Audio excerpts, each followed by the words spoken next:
Hi everyone. So welcome to my channel. So నా పేరు శంకర్ సిద్ధం.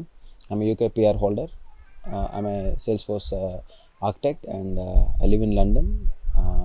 ఈరోజు మన ఛానల్లో మనం కొన్ని ఇంపార్టెంట్ టాపిక్స్ డిస్కస్ చేయడం కోసం వచ్చాం. అందులో ఫస్ట్ టాపిక్ మనం ఈరోజు డిస్కస్ చేసేది how to get an IT job in the UK.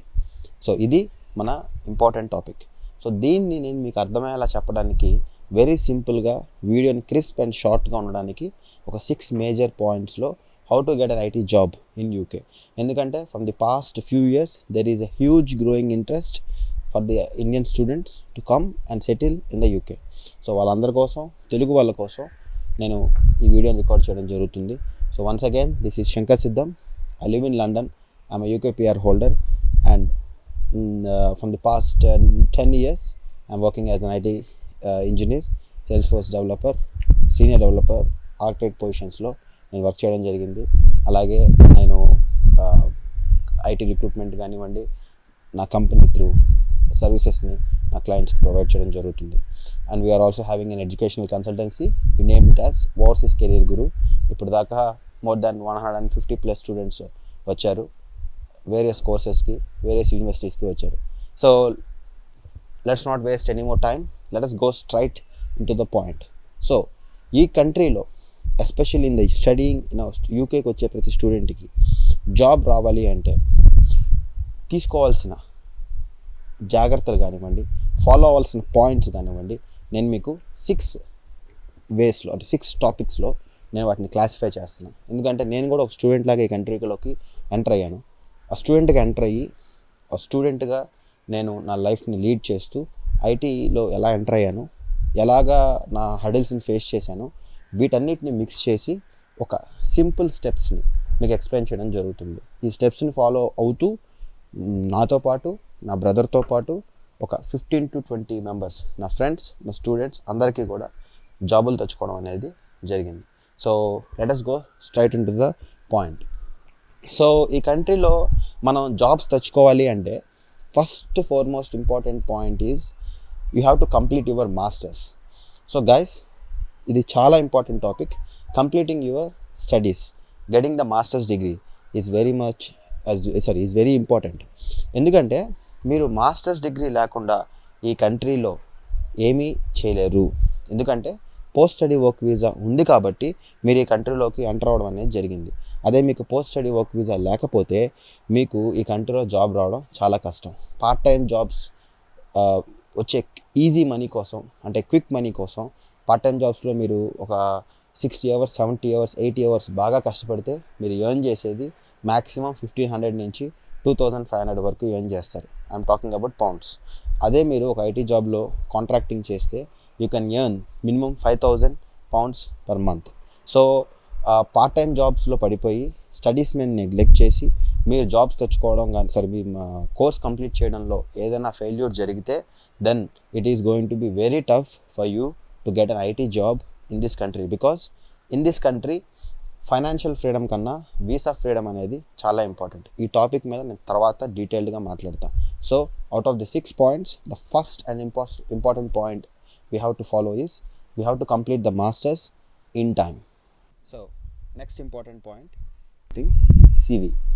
So అంటే ఈ CV అనేది ఎంత ఇంపార్టెంటో చాలామంది స్టూడెంట్స్కి నిజంగా తెలియదు. మీకు తెలిస్తే చాలామంది స్టూడెంట్స్ ఇండియాలో మీ ఫ్రెండ్స్ కానివ్వండి, వాళ్ళు కానివ్వండి, నేను కన్సల్టెన్సీలో మాట్లాడుతున్నప్పుడు లేదా జనరల్గా ఫ్రెండ్స్ ఫ్యామిలీ ద్వారా మాట్లాడుతున్నప్పుడు చాలామంది ఏమంటారంటే యూకేలో జాబ్స్ రావడం చాలా కష్టం అంట, యూకేలో జాబ్స్ రావంట, యూకేలో సిచ్యువేషన్స్ చాలా టఫ్ అంట జాబ్స్ రావడానికి అని చెప్పి నాకు చాలామంది అన్నారు.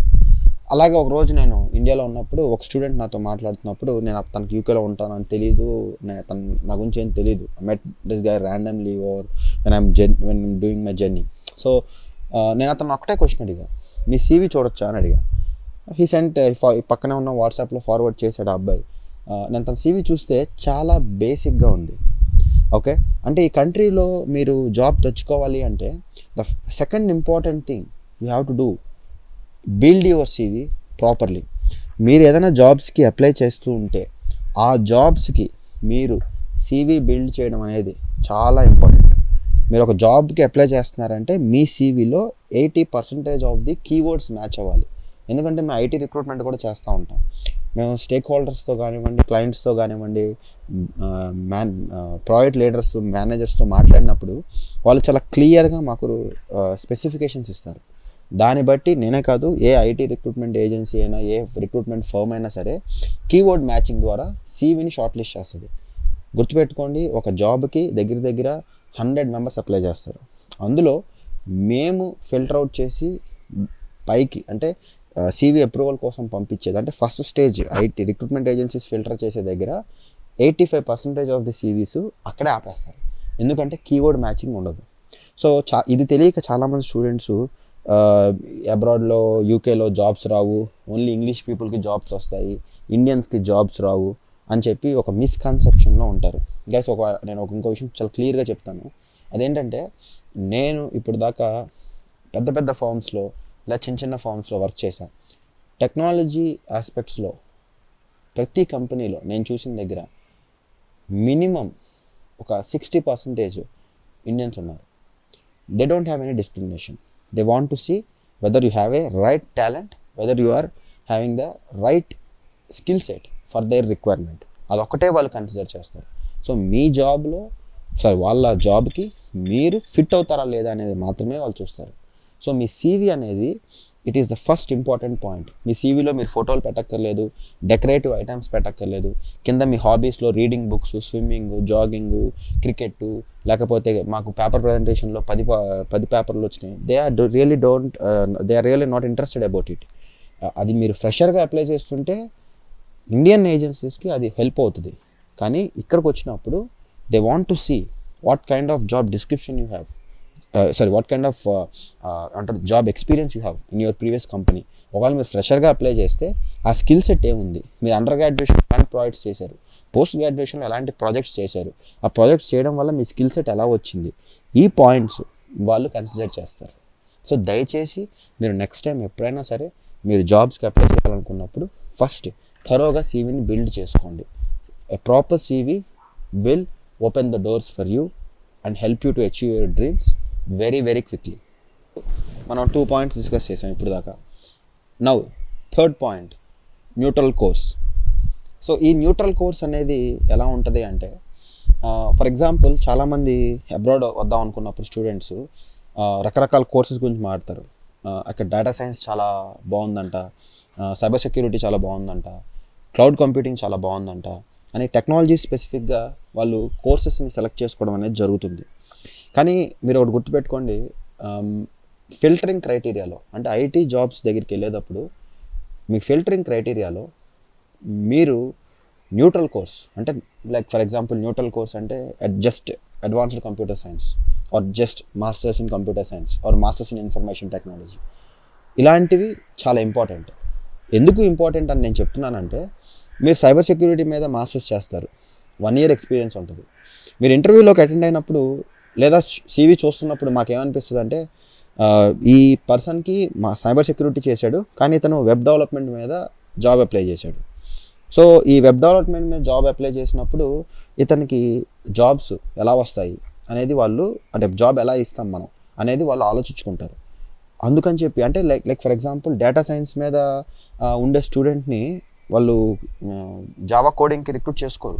అలాగే జావా మీద ఉండే స్టూడెంట్ని డేటా సైన్స్ మీద రిక్రూట్ చేసుకునే అవకాశాలు ఉంటాయి, ఎందుకంటే maybe he is having an experience. So me neutral course పెట్టారనుకోండి, మీ సీవీలో ఎప్పటికప్పుడు ఆల్టరేషన్స్ అనేవి చేసుకుంటూ వెళ్తారు. అండ్ ఇందాక నేను సీవీ గురించి డిస్కస్ చేసినప్పుడు మీకు ఇంకొక ఇంపార్టెంట్ పాయింట్ చెప్దాం అనుకుని ఈ పర్టికులర్ టాపిక్ వచ్చినప్పుడు చెప్దామని దాన్ని పోస్ట్ పోన్ చేశాను. సో మీరు ఈ కంట్రీలో ఎప్పుడైనా సరే న్యూట్రల్ కోర్స్ చేయడం వల్ల బెనిఫిట్ ఏంటంటే, ఈ కంట్రీలో 3 to 4 సీవీస్ని ప్రిపేర్ చేసుకుంటూ ఉండాలి. ఎందుకంటే మీ కంట్రీలో మీరు నేను చదివిన టెక్నాలజీ మీదే జాబ్ చేస్తాను అని అనుకుంటే చాలా ఇబ్బంది పడతారు. ఫర్ ఎగ్జాంపుల్ నేను ఈ కంట్రీలో MSc in mobile computing and communications course మీద నేను మాస్టర్స్ చేశాను. ఫ్రమ్ యూనివర్సిటీ ఆఫ్ గ్రీన్విచ్లో నేను చదువుకున్నప్పుడు మాస్టర్స్ చేశాను. కానీ నేను బయటకు వచ్చేటప్పుడు నా మాస్టర్స్ కంప్లీట్ అయ్యి బయటకు వచ్చినప్పుడు నేను ఆ రోజుల్లో 4 టెక్నాలజీ అంటే 2012 టైంలో నేను 4 టెక్నాలజీస్ నేర్చుకున్నా. SAP BIBO, ఓబిఐ అండ్ నా J2ME and mobile app development and sales force. ఈ ప్రతి వీక్ నేను 4 డిఫరెంట్ టైప్స్ ఆఫ్ సివీస్ని మార్కెట్లో పబ్లిష్ చేస్తూ ఉండేవాడిని. జాబ్ మార్కెట్లో నాకు రకరకాల కంపెనీస్ కాల్ చేస్తూ ఉండేవి, ఇంటర్వ్యూస్కి వెళ్తూ ఉండేవాడిని, ఫెయిల్ అయ్యేవాడిని, ఖచ్చితంగా ఫెయిల్ అవుతాం. బట్ నాకు వీక్లో 3 ఇంటర్వ్యూస్ మినిమం షెడ్యూల్ అవుతూ ఉండేవి. కానీ నా ఫ్రెండ్స్ సింగిల్ టెక్నాలజీ తీసుకునేవాళ్ళు, ఓబిఐ కానివ్వండి, లేకపోతే ఏదైనా వాళ్ళకి నచ్చిన టెక్నాలజీ, జావా ఆర్ .NET or web development or whatever it is. వాళ్ళకి వీక్కి కానీ 2 వీక్స్కి కానీ 3 వీక్స్కి కానీ ఒక జాబ్ ఇంటర్వ్యూ షెడ్యూల్ అయ్యేది. నాకేమో వీక్కి 3 ఇంటర్వ్యూస్ షెడ్యూల్ అయితే వాళ్ళకి వీక్కి ఒక ఇంటర్వ్యూ షెడ్యూల్ అయ్యేది. నేను 3 టైమ్స్ వీక్లో ఫెయిల్ అయ్యేవాడిని. ఫెయిల్ అయిన పాయింట్స్ అన్ని లిస్ట్ అవుట్ చేసుకుని లెర్న్ చేసి నెక్స్ట్ ఇంటర్వ్యూలో ఆ పాయింట్స్ మీద నేను డిస్కస్ చేయడం అనేది స్టార్ట్ చేసేవాడిని. దానివల్ల నాకు జాబ్ రావడానికి, ఆపర్చునిటీస్ రావడానికి, నా స్కిల్ సెట్ పెరగడానికి చాలా హెల్ప్ అయింది. సో ఈ పాయింట్ని మీరు ఫాలో అయితే డెఫినెట్లీ మీరు 100% జాబ్ ఈ కంట్రీలో కొడతారు. సో న్యూట్రల్ కోర్సు ఎవరో ఫ్రెండ్స్ చెప్పారని డేటా సైన్స్ ఎంత కష్టమో తెలుసా అండి మీకు జాబ్ రావడానికి? లేదా క్లౌడ్ కంప్యూటింగ్ మీద జాబ్ రావడం కానీ అంత కష్టమో కదా తెలుసా? ఫర్ ఎగ్జాంపుల్ డేటా సైన్స్ అంటే ఓన్లీ బ్యాంకింగ్ ఫర్మ్స్, బిగ్ అంటే డేటాని సెక్యూర్ చేసుకుని డేటాతో డీల్ చేసే కంపెనీస్ని లోనే జాబ్స్ వస్తాయి. సో అలాంటి కంపెనీస్లో మీకు సెక్యూరిటీ క్లియరెన్స్ లేనిదే మీకు ఎంట్రన్స్ ఉండదు. సో సెక్యూరిటీ క్లియరెన్స్ రావడానికి మనం ఒకవేళ if you are using any fake experience, it is going to be really very tough for you. So data సైన్స్లోకి మీరు అంటే జాబ్స్లో మీరు ఎంటర్ అవ్వాలంటే సెక్యూరిటీ క్లియరెన్స్ లాంటివి మీకు ఉండాలి. దానికి పర్సనల్గా నాతో ఎవరైనా మాట్లాడినప్పుడు ఈ టాపిక్ మీద నేను ఇన్డెప్త్గా డిస్కస్ చేస్తాను. But I'm not discouraging the data science guys. It is one of the best technology which is అంటే జాబ్స్ కానీ మార్కెట్ రేట్స్ కానీ చాలా మంచివి. కానీ I'm taking just data science as an example. So మీరు ఎప్పుడైనా సరే న్యూట్రల్ కోర్స్ చదివితే you will have multiple options. నేరోగా మీకు అవకాశం ఉండదు. సో ఈ టాపిక్ మీద నేను నెక్స్ట్ మళ్ళీ మీతో ఇంకా డీటెయిల్గా డిస్కస్ చేస్తాను. Moving to the next important topic. ఇదాకా మనం 3 పాయింట్లు డిస్కస్ చేసాం. ఇప్పుడు మనం మాట్లాడుకోబోయేది finding a technology. So masters complete అయిన తర్వాత చాలామంది నా స్టూడెంట్స్ కానివ్వండి, ఎవరైనా బయట కనపడినప్పుడు స్టూడెంట్స్, బ్రో మీరు సాఫ్ట్వేర్లో పనిచేస్తారు కదా, ఏ టెక్నాలజీ నేర్చుకుంటే మంచిది అంటారు. ఈ టెక్నాలజీ నేర్చుకుంటే జాబ్ వచ్చేస్తుందా అంటారు. ఇక్కడ నేను ఒక ఎగ్జాంపుల్ చెప్పాలనుకుంటున్నా. ఎప్పుడూ కూడా ఒక టెక్నాలజీని నమ్ముకుని మీరు జాబ్ చేయాలని మాత్రం ప్లాన్ చేసుకోవద్దు. ఎందుకంటే మీరు ఈ కంట్రీకి వచ్చేది జాబ్ తెచ్చుకోవడానికి. అది ఏ టెక్నాలజీలో అయినా సరే మీకు జాబ్ రావచ్చు. సో మీరు ట్రైన్ అప్ అవ్వండి. అంటే జావాలో కానివ్వండి, బ్లాక్ చైన్ కానివ్వండి, డేటా సైన్స్ కానివ్వండి, హడూప్, పిగ్, హైవ్, ఇలా రకరకాల టెక్నాలజీస్ ఉన్నాయి. మాకు కోడింగ్ ఇష్టం లేకపోతే కోడింగ్ లేని సబ్జెక్ట్స్ టెక్నాలజీస్ చాలా ఉంటాయి. వాటిని మీరు ఫైండ్ అవుట్ చేసుకోండి. డెమో క్లాసెస్ అటెండ్ అవ్వండి. ఆ డెమో క్లాసెస్లో మీకు దిస్ ఈజ్ మై కోర్స్ అనుకున్న అప్పుడు ఒక 2 టెక్నాలజీస్ని బాగా ప్రిపేర్ అవ్వండి. నేను ఇందాక చెప్పినట్టు నేను అప్పుడు SAP BABO, mobile app application development and also ఇట్లా రకరకాల టాపిక్స్ మీద అంటే రకరకాల టెక్నాలజీస్ని నేర్చుకున్నా. So find the technology where you can fit your self, which will fit your character.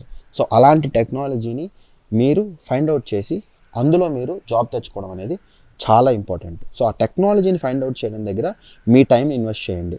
దానివల్ల మీకు జాబ్స్ ఈ కంట్రీలో రావడం ఖచ్చితంగా 100% వస్తాయి. Okay, so moving to the next topic. ఇప్పుడు దాకా అన్నీ మాట్లాడుకున్నాం. సో ఇప్పుడు నెక్స్ట్ మనం ప్రాపర్ కమ్యూనికేషన్ గురించి మనం డిస్కస్ చేద్దాం. సో జనరల్లీ మనం ఈ కంట్రీలో ఉన్నప్పుడు again I will quote some of the అంటే some references from the previous interactions. కొంతమంది స్టూడెంట్స్ నాతో ఏమన్నారంటే, అన్న ఈ కంట్రీలో తెల్లవాళ్ళకి జాబ్లు వస్తాయన్న, మనకు రావన్నా అంటారు. కొంతమంది స్టూడెంట్స్ ఇండియాకి వెళ్ళిపోయిన వాళ్ళు ఇక్కడ మాస్టర్స్ చేసి యూకేలో జాబ్స్ రావు బ్రో మనకి అంటారు. యూకేలో జాబ్స్ రావడం కష్టం బ్రో అంటారు. So guys, first of all maintain a proper communication. Okay, communication అంటే ఇంగ్లీష్లో మాట్లాడడమే కాదండి. అండ్ ఫర్ దట్ ఫ్యాక్ట్ నేనేం ప్రాపర్ ఇంగ్లీష్లో మాట్లాడలేను. ఎందుకంటే ఐమ్ ఫ్రమ్ విజయవాడ. నేను చిన్నప్పటి నుంచి ఇంగ్లీష్ మీడియంలో చదువుకున్నా, సిబిఎస్ఈలో ఒక 6th క్లాస్ వరకు చదువుకున్నా. బట్ స్టిల్ నాకు ఎక్కడో మదర్ టంగ్ ఇన్ఫ్లుయెన్స్ అనేది నా మీద 100% ఉంటుంది. So I'm not saying that I'm the best and I'm having a best communication. But still నేను వెళ్ళి ఇంటర్వ్యూలో కూర్చున్నా కానీ అవతల క్లయింట్తో మాట్లాడుతున్నప్పుడు నేను చెప్పాలనుకున్న పాయింట్ని క్లియర్గా నా క్లయింట్కి కమ్యూనికేట్ చేయగలిగే కెపాసిటీ నాకుంది. సో మైండ్లో మనం క్లియర్గా ఉండాలి. సో కమ్యూనికేషన్ అనేది మీరు డెవలప్ చేసుకోండి. పార్ట్ టైం జాబ్స్ చేసేటప్పుడు సార్ టిల్ మీద నుంచుని 1 pound సార్ 2 pounds సార్ ఈ నార్మల్ కమ్యూనికేషన్స్ని కమ్యూనికేషన్ అని మాత్రం మీరు అనుకోవద్దు. కమ్యూనికేషన్ అనేది రకరకాలుగా ఉంటుంది. మన ఇంటరాక్షన్ని బట్టి, మాట్లాడే పద్ధతిని బట్టి, డెలివర్ చేసే మెసేజ్ని బట్టి, మన అవతల వాళ్ళు చెప్పే పాయింట్ని అండర్స్టాండ్ చేసుకునే దాన్ని బట్టి కూడా కమ్యూనికేషన్ అనేది చాలా ఇంపార్టెంట్గా ఉంటుంది. So please make sure that you are communicating properly. ఎందుకంటే మీరు ఇద్దరు ఇంటర్వ్యూలో ఉన్నప్పుడు, ఒక తెలుగువాడు ఒక ఇంగ్లీష్ వాడు ఇద్దరు ఇంటర్వ్యూకి వచ్చినప్పుడు obviously you will feel A competition because is a local. మనం ఎక్కడి నుంచో వచ్చాం. మనం ఒకవేళ నార్త్ ఇండియాకి వెళ్ళి ఏదైనా జాబ్ కొట్టాలి అనుకుంటే నార్త్ ఇండియాలో 100% కాంపిటీషన్ ఉంటుంది. మనకి ఉండదా మీరే చెప్పండి. సో అలాగే అబ్రాడ్ వచ్చినప్పుడు కూడా కాంపిటీషన్ ఉంటుంది. కాంపిటీషన్ అనేది ఇండియాలోనూ ఉంది, ఆంధ్రాలోనూ ఉంది, తెలంగాణలోనూ ఉంది, మన స్టేట్స్ అన్నింటిలోనూ ఉంది, యూకేలో కూడా ఉంది. సో దాన్ని మీరు కాంపిటీషన్గా తీసుకోవద్దు. కమ్యూనికేషన్ మీద క్లారిటీగా ఉంచండి. నేను చేసిన ఇంటర్వ్యూస్లో చాలామంది నేను తెల్లవాళ్ళు అంటే ఇంగ్లీష్ వాళ్ళు ఉన్నప్పుడు నేను వాళ్ళని ఓవర్కమ్ చేసి నేను జాబ్ సెక్యూర్ చేసుకోవడం జరిగింది. ఎందుకంటే నా దగ్గర టెక్నికల్ నాలెడ్జ్ ఉండేది. టెక్నికల్లీ నేను క్లియర్గా మాట్లాడేవాడిని. టెక్నికల్లీ నాలెడ్జ్ ఉండేది. So please maintain a proper communication. That will really help you to get a very good job in the UK. Last and final topic, 6th topic. మీరు ఎప్పుడైనా సరే ఈ కంట్రీలో job తెచ్చుకోవాలనుకున్నప్పుడు మీ CV short list అయిన తర్వాత మీరు పెట్టే ప్రాజెక్ట్ మీద కంప్లీట్ నాలెడ్జ్ని గెయిన్ చేయడం అనేది చాలా ఇంపార్టెంట్. ఎందుకంటే ఇక జనరల్లీ ఇండియన్ రిక్రూట్మెంట్ ఫర్మ్స్లో అంటే కన్సల్టెన్సీ ఫర్మ్స్లో అంటే like for example Cognizant, TCS, Wipro, Mahindra, so ఇలాంటి కంపెనీస్ అన్నిటిలో కూడా వాళ్ళు రిక్రూట్ చేసుకునేటప్పుడు బేసిక్స్ని బాగా చెక్ చేస్తారు. ఎందుకంటే C లాంగ్వేజ్, OOPS లాంగ్వేజ్, లేదంటే డేటా స్ట్రక్చర్స్, ఈ ఆస్పెక్ట్స్లో మనకి ఎంతవరకు నాలెడ్జ్ ఉందనే చెక్ చేస్తారు. ఎందుకంటే మీకు వాళ్ళు ఏ టెక్నాలజీ అయినా నేర్పించి ఒక పర్టికులర్ ప్రాజెక్ట్లో మిమ్మల్ని ప్లేస్ చేస్తారు. ఎందుకంటే వాళ్ళకి అబ్రాడ్ నుంచి వచ్చే క్లయింట్స్ ఎక్కువ మంది, ఎండ్ యూజర్స్ చాలా ఎక్కువ మంది ఉంటారు. కానీ మీరు ఎప్పుడైతే యూకేలోకి వచ్చారో మీరు డైరెక్ట్గా ఎండ్ యూజర్ కంపెనీస్తో పనిచేస్తున్నారు. సో ఎండ్ యూజర్ కంపెనీస్ అనేవి మిమ్మల్ని మీ ఎక్స్పీరియన్స్ని గేజ్ చేయడానికి బేసిక్స్ని టచ్ చేయరు. వాళ్ళకి కావాల్సింది మీ దగ్గర ప్రాజెక్ట్ నాలెడ్జ్ ఉందా లేదా, మీ ప్రీవియస్ ఎక్స్పీరియన్స్ అంటే మీ ప్రీవియస్ ప్రాజెక్ట్లో ఏం చేశారు, మీ ప్రీవియస్ ప్రాజెక్ట్లో ఎలా డీల్ చేశారు, ఆ ప్రీవియస్ ప్రాజెక్ట్లో అంతా పర్ఫెక్ట్గా నేర్చుకున్నారా లేదా, ఆ ప్రాజెక్ట్ ఎక్స్పీరియన్స్ మా ప్రాజెక్ట్కి ఎలా హెల్ప్ అవుతుంది అనేది మాత్రమే చూస్తారు. What is your previous experience, tell me about your self. నీ ప్రీవియస్ ప్రాజెక్ట్ గురించి ఎక్స్ప్లెయిన్ చేయి, అందులో నువ్వు ఫేస్ చేసిన ప్రాబ్లమ్స్ గురించి ఎక్స్ప్లెయిన్ చేయి. ఇలాంటి క్వశ్చన్స్ పడతాయి గైస్. ఈ క్వశ్చన్స్ పడ్డాయంటే ఆ జాబు మీకు వచ్చేసినట్టే. ఎందుకంటే పర్ఫెక్ట్ ఆన్సర్ కానీ మీరు రెడీగా పెట్టుకుంటే అలాంటి క్వశ్చన్స్ అంటే ఇంటర్వ్యూయర్ మీ జోన్లోకి వస్తాడు. ఎందుకంటే మీరు అక్కడ మీకు నచ్చిన టాపిక్స్ గురించి లేదా మీరు ప్రిపేర్ అయిన టాపిక్స్ గురించి స్ట్రాంగ్గా మాట్లాడగలరు. ఎందుకంటే మీరు ఆల్రెడీ ప్రిపేర్ అయి ఉంటారు. ప్రతి ఇంటర్వ్యూలో యూకేలో అడిగే కామన్ క్వశ్చన్ ఏంటంటే నీ ప్రీవియస్ ఎక్స్పీరియన్స్ ఏంటి, క్విక్గా నీ ప్రాజెక్ట్ గురించి ఎక్స్ప్లెయిన్ చేయంటారు. సో మీరు ప్రాజెక్ట్ని ప్రాపర్గా చదువుకుని మీరు ఏ సబ్జెక్ట్ మీదైనా వెళ్ళండి, టెక్నాలజీ మీదైనా వెళ్ళండి, ఒక 1/2 hour పాటు ఒక ప్రాజెక్ట్ని తీసుకుని రియల్ టైం ప్రాజెక్ట్ని తీసుకుని దాని గురించి మాట్లాడగలిగే కెపాసిటీ మీకు ఉన్నప్పుడు 100% ఆ జాబ్ మీదే. ఎందుకంటే అదే వాళ్ళకి కావాల్సింది, అదే వాళ్ళు చూసేది. అంతేగాని బేసిక్స్లోకి వెళ్ళిపోయి అడుగుతారు, బేసిక్స్ క్వశ్చన్స్ అడుగుతారు. ఎందుకంటే చాలామంది ఫేక్ అంటే ఎక్స్పీరియన్స్ని ఫేక్గా పెట్టుకుని మనం జాబ్స్కి వెళ్తారు. కాబట్టి అలా వెళ్ళే పీపుల్కి ప్రాజెక్ట్ నాలెడ్జ్ ఉందా లేదా అనేది వాళ్ళు చెక్ చేస్తారు. అలా చెక్ చేసినప్పుడు మనం స్ట్రాంగ్గా సమాధానం చెప్పినప్పుడు మనకి జాబ్ వస్తుంది. ఆ ఫేక్ ఎక్స్పీరియన్స్ గురించి వాళ్ళు వేరేలాగా డీల్ చేస్తారు, అంటే బ్యాక్గ్రౌండ్ వెరిఫికేషన్స్ అవి. సో వాటి గురించి పబ్లిక్ డొమైన్లో నేను మాట్లాడలేను. కానీ పర్సనల్గా నా దగ్గరికి మీరు అప్రోచ్ అయినప్పుడు దాని గురించి నేను సపరేట్గా మీకు ఇండివిజువల్గా 1-to-1 చెప్తాను. సో గైస్, ఈ 6 పాయింట్స్ని గుర్తుపెట్టుకుని మీరు ఈ 6 పాయింట్స్ని ఫాలో అయితే 100% మీకు జాబ్ అనేది ఈ కంట్రీలో వస్తుంది. అండ్ డిస్కరేజ్ చేసే పీపుల్ ఒక థాట్ ప్రాసెస్ని పక్కన పెట్టండి. ఎందుకంటే యూకేలో జాబ్ రావడం, ఇండియాలో జాబ్ రావడం, ఈ రెండింటిని కంపేర్ చేస్తే నాకు తెలిసినంత వరకు యూకేలో జాబ్ రావడం 100 times ఈజియర్.